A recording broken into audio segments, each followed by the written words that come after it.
Dans un contexte national marqué par la crise économique et financière au Congo et ses conséquences sur la vie et les intérêts des travailleurs, les deux centrales syndicales les plus représentatives du Congo, à savoir la Confédération syndicale congolaise CC et la Confédération syndicale des travailleurs du Congo CSTC, ont donné de la voix à l'occasion de la célébration de la 132e édition de la Fête internationale du travail ce 1er mai, qui est le symbole de la prise de conscience et de l'affranchissement par le travail. Occasion pour le secrétariat permanent de la Confédération syndicale congolaise de rassembler à son siège, ici à Brazzaville, tous les responsables des fédérations professionnelles, non seulement pour le message habituel du 1er mai, mais aussi pour passer en revue les principales préoccupations des travailleurs, notamment pour ceux du secteur privé où les licenciements abusifs sont devenus courants. La Confédération syndicale congolaise s'efforce à faire de telle sorte que les autres, les nôtres, comprennent qu'il y a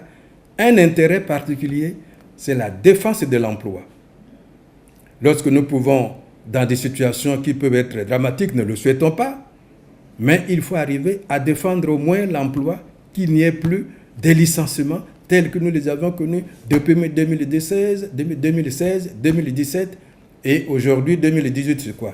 Nous attirons là l'attention des employeurs. La Confédération syndicale des travailleurs du Congo CSTC en sigle a organisé un imposant défilé à la place de la gare ici à Brazzaville tout en lançant un appel vibrant à ses militants à être solidaires contre les injustices. La CSTC voudrait que les travailleurs congolais soient dans des conditions optimales, c'est-à-dire de la même manière qu'ils observent le côté discipline vis-à-vis les employeurs, vis-à-vis du gouvernement, de la même manière qu'ils devaient aussi se comporter dans le cadre de l'observation des conditions de travail. Signalons que des réjouissances, des rencontres et des défilés ont partout, dans tous les chefs-lieux des départements du Congo, marqué cette journée du 1er mai.